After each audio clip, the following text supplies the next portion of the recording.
mesmerized by what some of these stock market related themes have done, and especially, exchange names like BSE and what NSE in the unlisted market has been up to, since the shares came on the block.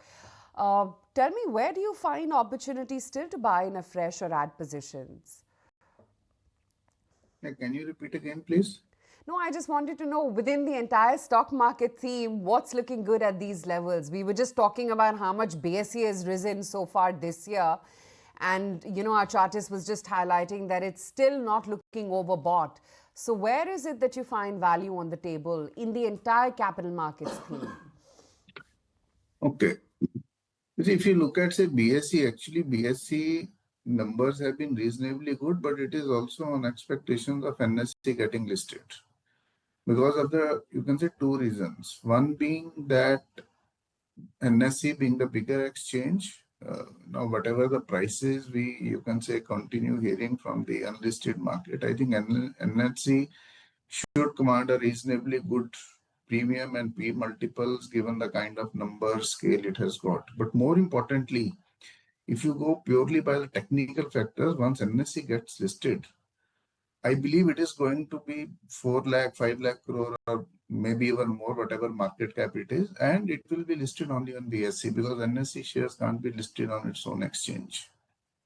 Now, once that bigger stock comes with all, you can say, I think it will be in FNO, it will be in indices everywhere, and I think the BSE volumes per se will get a boost significantly by the listing of NSE. So that is one. Now, as far as your value is concerned, I think till the time we get some listing from the NSE, BSE will continue to, you can say, attract investors.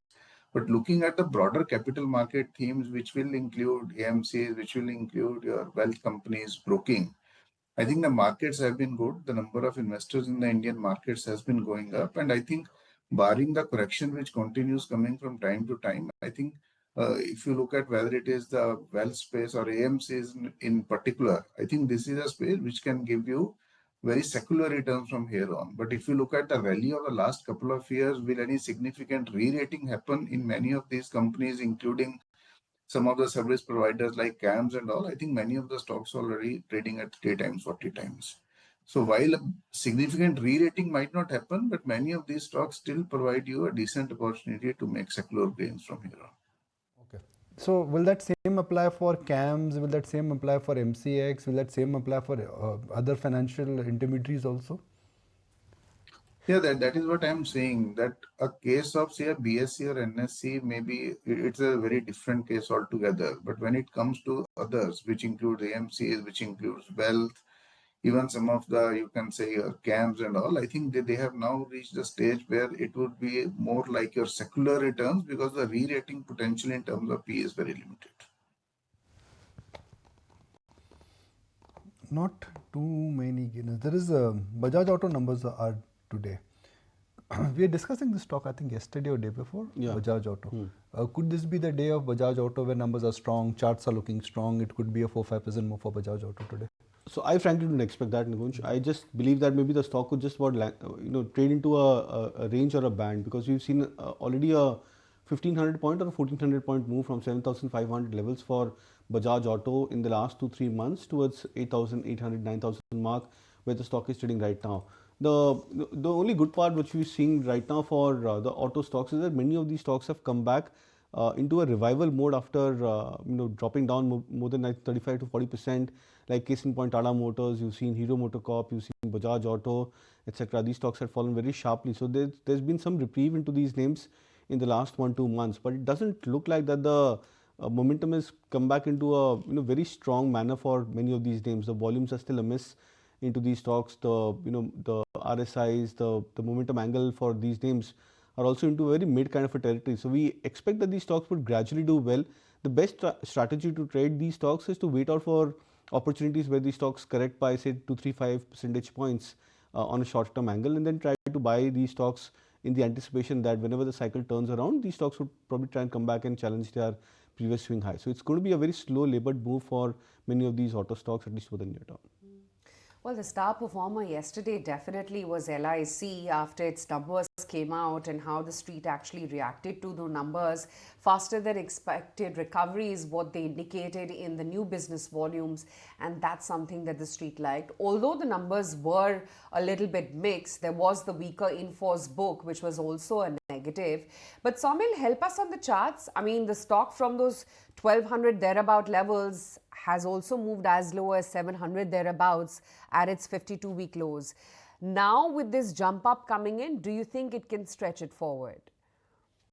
Yes, definitely. For LIC, if you see the correction from 1200 to 700 is almost 60% retrace, 61% retracement done, more than that probably. And after that, making a small basing out pattern, making a small inverted head and shoulder pattern on the daily charts, the weekly momentum indicator, monthly momentum indicator coming into buy signal. This is all for the medium term outlook. In the short term as well, a small consolidation has broken on the upside, trading about 200 daily moving average. All these signs are extremely good for the stock, and I think the next level to watch out for would be 1020 levels in the very short term. In the medium term outlook, I'll be looking for 1100 levels and above. So yes, buy on decline should be the strategy, but I think we've already had extremely good momentum in this, and I doubt we'll have a correction very soon. Okay.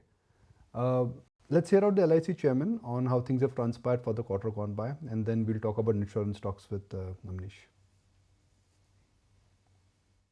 The non-par share has shown 50% growth, more than 50%. Yes, and from 18 to 27%.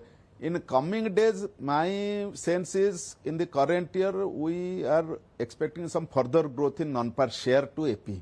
Further growth will be there. It will go beyond 30% also. That is our expectation. The objective will be to demonstrate further growth in VNB margin, but it will be very difficult to give any specific number or a specific year. But current year, definitely our objective will be at least 2-3% plus over whatever we have done in the current last year, that we are expecting. That work is going on, and very soon I think that will be finalized. Within 2 to 3 months time, our board will take a call. How much stake will buy, which company will buy, what should be the valuation, all those things, finalization will be done within 2 to 3 months by the board. Dive project last 1.5 year, 2 year, we are working on that, and now almost finalized. All milestones will be achieved. I think Q2 onwards, milestones will be achieved. Amnish, is there merit in revisiting insurance stocks, both life and as well as non-life? Because stocks like HDFC, they've come at a 52-week high. Suddenly Star Healthcare, which is health insurance, is up 40-50% from the lows. LIC had a field day yesterday. Is the entire insurance space looking bombed out and there is value in it now? One has to actually bifurcate them into two parts. If you look at the life insurance companies, whether it is HDFC Life or your LIC, or even for that matter, even your Max. So all the companies have reported strong numbers, whether it is, you can say, new premium growth, whether it is BNB and all. So they seems to be looking, I think, pretty decent, and that is also getting amply reflected in the way the stock prices are behaving. When it comes to the non-life insurers, okay, particularly you can say the ones which are, you can say, health insurance companies, or the companies which cater to, you can say, other segments like vehicles and all. There, I think the scenario is slightly different if you look at the recent numbers of whether it is Star Health or ICICI Lombard. So that sort of a growth there is not visible. So in the last, say, 4 to 6 months, I think it is the life insurance actually which has now started taking a center stage, and this is not happening. I think if you look at, say, last 2 to 3 years, there was a long consolidation which happened in the life insurance industry, and the stocks practically were moving in the same range from quite some time, and now with the growth revival, they have done well. So as of now, I would say that the life insurance companies in particular, so they have been doing far better, and the momentum seems to be on their side. As far as non-life is concerned, I think we might see some action over there.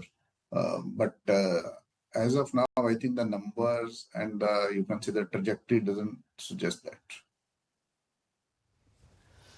Right, okay. That's the take coming in right now. But in the meantime, there's another cue that perhaps the street is going to be reacting to. And Tata Sons held its quarterly board meet to discuss the performance of the group companies, the requirement to list as per RBI norms, and other concerns as well. Anurag Joshi joins in to highlight what exactly came about. Tata Sons, the holding company of the Tata Group, is convened its quarterly board meeting on Thursday. Now, the board meeting of Tata Sons will review the holding company's financial performance and also take stock and review the performance of all the companies in the Tata Group, and notably some of the companies which the parent wants to improve their performance. One of the key things that is likely to come up in the board meeting is the listing plan of Tata Capital, and also the negotiations about seeking a waiver for Tata Sons from doing an IPO. Now, Tata Capital has recently pre-filed confidentially its draft red herring prospectus with SEBI and stock exchanges for an IPO, and it is progressing on that plan. But for Tata Sons, the holding company, they had earlier sought a waiver from listing their shares, but that last year that was declined by the Reserve Bank of India. So that is a matter that is likely to come up for discussion. Notably, also the board meeting will discuss the performance of some of the units which like Tata Teleservices and its AGR dues, and also Tata Digital, which the parent wants to pull up its performance, especially some of the platforms like Big Basket, which it wants to catch up with the other peers. Tata Sons had reported crore rupees in FY24, and just last year, Ratan, after the passing away of the patriarch Ratan Tata, Noel Tata, who's the Tata Trust chairman, Tata Trust owns 66% stake, so he had assumed the position as a director on the board of Tata Sons.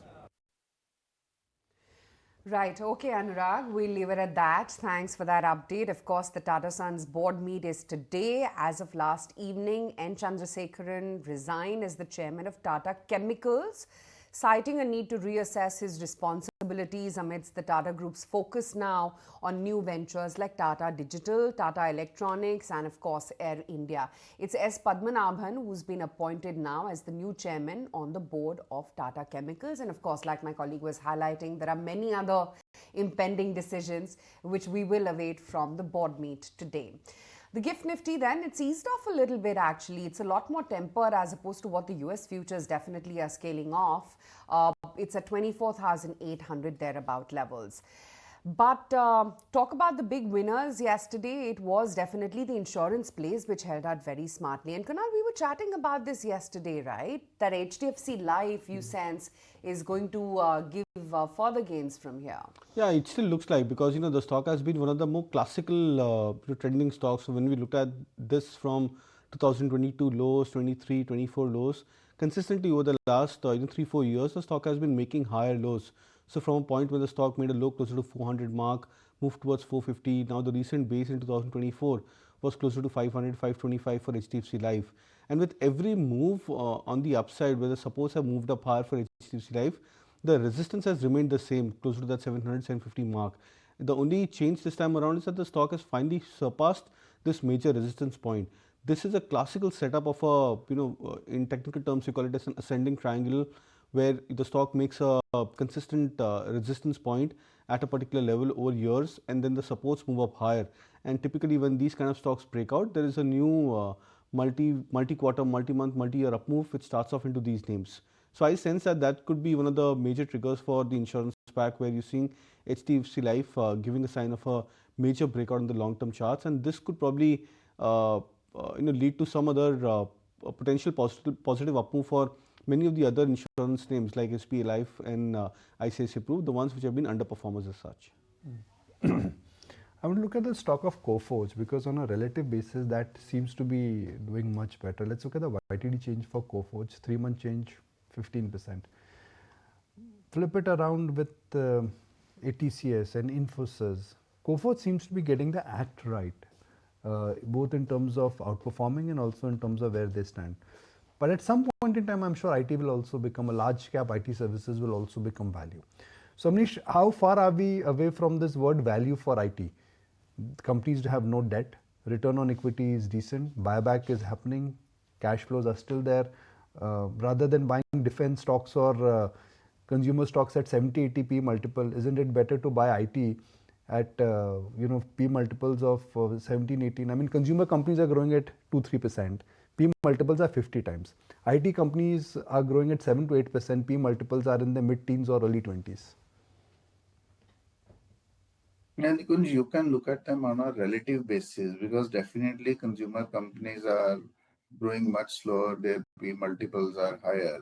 But IT services, I think it is, if you look at say recent past, it is a typical value trap kind of a situation. You just strip out a few years in between when they got some booster and they grew faster. Otherwise, the secular growth in some of these companies has not been that great. In terms of, one can argue that the P multiples today have corrected than what they traded in 2022, because after the first wave of COVID, when everyone thought that work from home is a new normal, their costs have permanently come down, the margins are going to improve. Then even I think Infi, TCS, I think everyone's actually multiples got re-rated by 30 to 40%, which have now corrected over a period of time.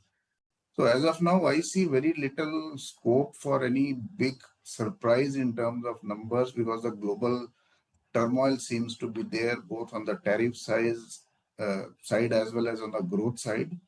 And I think if you look at the dividend deals, or if you want to look at, say, stocks in the current market where the P multiples are low, you can look at IT. But in terms of visibility and in terms of the overall setup, if I want to go for pure growth, then I think I won't be much keen on many of these IT names. As a contra, I can look at them.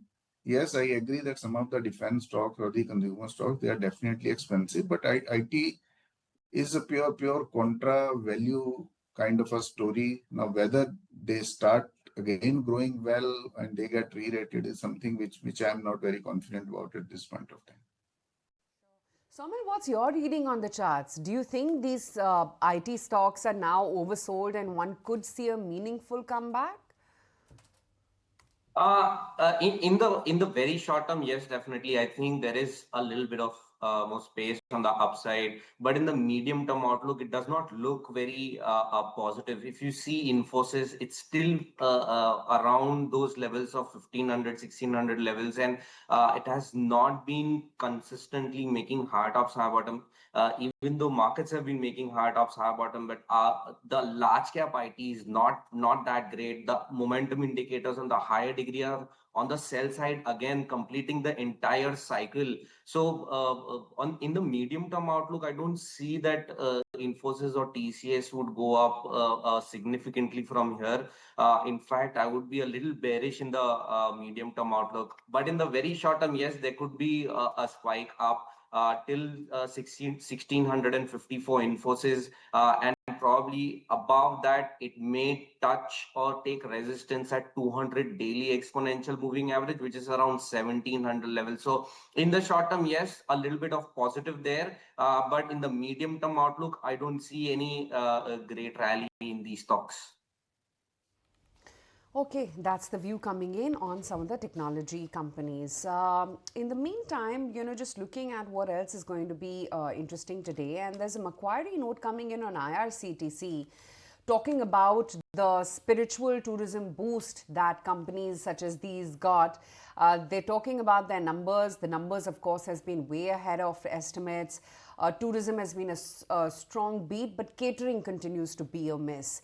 So that really is the takeaway on IRCTC. Look out for what that stock does in trade. Of course, robust performance in the Q4 despite elevated market volatility is what you had from Novama. So that's the other stock which is going to be reacting to its numbers. Citi still has its buy target price of 88.50 on Novama. That stock will just come up for you on your screens next. IRCTC, of course, at 776 there, about 69.23. So that's indicating quite a bit of upside even from the current levels. But let's move on and let's talk about SAIL. It reported a strong set of Q4 numbers, beating the street estimates. Shesha is here to highlight, how the quarterly performance was. Well, yes, SAIL has reported very strong set of numbers, much better than what the street was working with. And although realizations have dipped both on a sequential and on a year-on-year basis, volume growth has been very strong this time around, and that is what aided numbers for SAIL in the quarter gone by. Now, if you look at the numbers, consolidated revenue saw an uptick of a solid 20% on a sequential basis and about 5% on a year-on-year basis, and this is much ahead of than as compared to what the street was working with. As far as margins are concerned, they've come in at 11.9% versus consensus estimate of 10.3% and versus 8.3% that the company had reported in the third quarter. So on a sequential and on a year-on-year basis and versus estimates, both EBITDA and EBITDA margins have also come in ahead of what the street was working with. Now, as I mentioned, realizations have declined on a sequential basis, but despite that, company has reported strong set. So realizations have seen a downtick of about 7% on a year-on-year basis and a decline of about 3% on a sequential basis. But volume growth has been very strong this time around. So saleable sale of steel stood at 5.33 million tons, which is an uptick of 20% QOQ and about 17% on a year-on-year basis. So volume growth is something that aided numbers in the quarter gone by. We will await more management commentary in the con call that is scheduled to happen later today. But for now, numbers look strong, much ahead of what the street was working with. All right, thank you so much, Ashesha, for getting us all those details. So, a strong set of numbers being reported by SAIL this time around. And Amnish, I want to get your take on the metal pack. How do you see the numbers for SAIL, and what's your overall outlook for the metal counters? Because ferrous as a segment has done very well. I remember that post the numbers, even Tata Steel shot up anywhere between 6 to 7%. So, give us some sense that how are you looking at the metal stocks? The metal stocks have already seen a rally, and if you look at the numbers, the volumes in all the metal stocks, they have not been that encouraging for most of the companies. The margins have been there mainly because your raw material prices have been benign. So it is not the product pricing, but it is the raw material gains which have actually given them incremental profits, and that is very well reflected in the stock prices, because the stock prices have moved up by anywhere between 20 to 30% in the past 2-3 months. Now, incrementally, I think the volume growth has to pick up. There is, I would say that your safeguard duty is one which is also responsible for giving some hopes that the prices will be sustained and the profitability will remain healthy. If the profitability remains healthy, we will not see any big cut happening in the stock prices of all the metal companies. But incrementally from here on, the returns should be more moderate than what we have seen, particularly in the last month or two. Okay, in fact, let's talk about what's happening in the IPO market, and MNCs are the ones which are cashing in on India, right from BAT trimming its ITC stake to speculations of BP exiting Castrol as well. MNCs are clearly unlocking billions in their Indian arms. In fact, FIIs have also been pulled back from large caps like Indusane, Tech Mahindra, etc. But the Nifty MNC index tells a very mixed story. Why are the exits heating up? We've got Sharad analyzing this trend for us. Sharad? Well, yes, India is a high growth market, and that is why MNCs are looking at important exits at higher valuations as well. MNCs have been paring stake in their Indian arms. Of course, for ITC, they are not promoter, but the largest investor, British American Tobacco, recently they sold 2.7% stake, now worth being almost 13,000 odd crore rupees. Bharti Airtel Pestel sold almost 1.2%, almost 13,221 crore rupees. And Whirlpool and Hyundai, both of them had exits. Whirlpool, of course, has stated that they would be exiting more of their stake. And Hyundai, recently the IPO came and the parents stole stake of worth almost 17.5%. Also, Castrol, the speculations is of BP exiting, especially the restructuring in the lubricants business. Bajaj Finserv or Bajaj Finance, if you look at it, the alliance is exiting the JV with almost a 26% stake which is being bought back. So that is also a value unlocking coming for the MNCs. And lastly, the LG Electronics IPO, that's expected to range between 11 to 13,000 crore rupees, and the IPO is expected to come in the second half of this financial year. Interestingly, apart from this, FIs have been reducing stake in the large caps, and the current holdings is coming at, of course, 29.55%. That's IndusInd Bank. Almost 17% stake have been sold by FIs over the last 3 years, and also Tech Mahindra, Trent, and Kotak Bank. These are the nifty companies. We have seen there has been a massive sell-off coming when it comes to the FIs. Now let's look at how the Nifty MNC index has formed. There are like 30 stocks where more than 50% is held by foreign ownership, and over here, over the 1 year itself, the gainers, it's Hitachi Energy and Suven Pharma. Now the name is Cohance Life Sciences.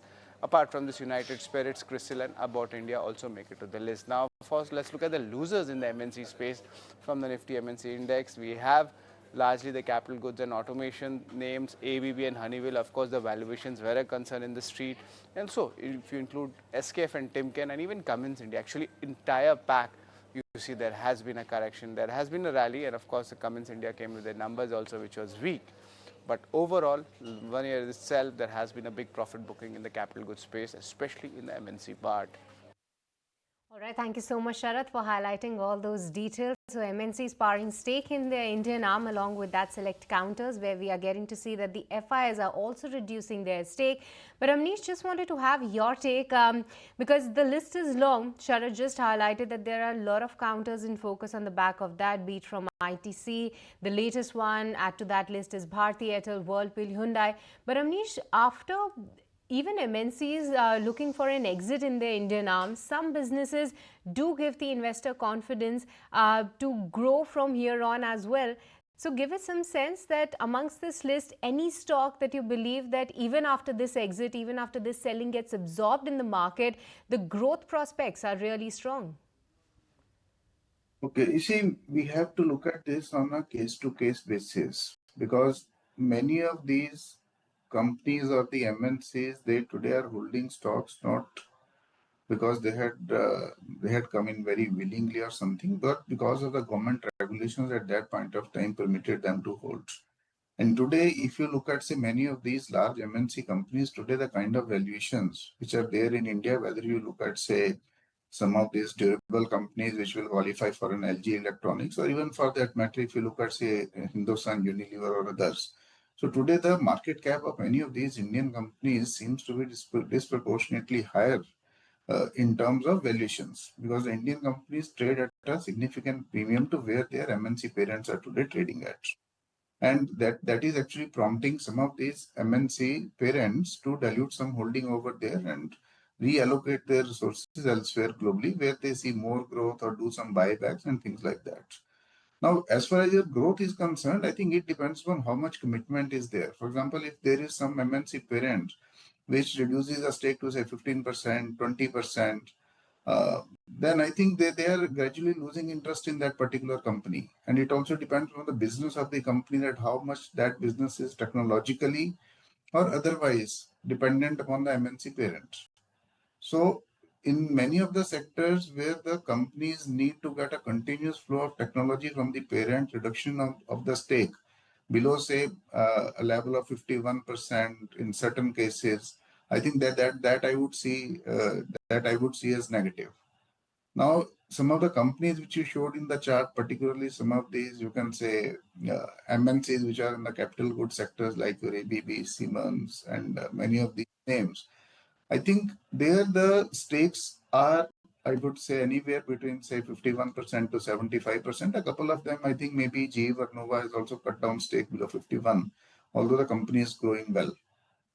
But technically speaking, any company reducing the stake below 51% is not a very, very welcome signal, because then you are not the majority holder of that company, and in the longer term, where your strategies are going to be slightly difficult to say. And that is how I would read. And rest, I think it all depends upon how much and what type of company it is, what type of technology transfer happens, and how critical are the operations of the domestic entity for its parent. Okay, Amnish, thanks for your time. Glad that you could make it to the show. Good speaking with you as always. Let me take it across back to our chartists and get in some mid-cap strategies before we mark the pre-open rates, which are indicating a very, very flat start for us. But Saumil, what's on your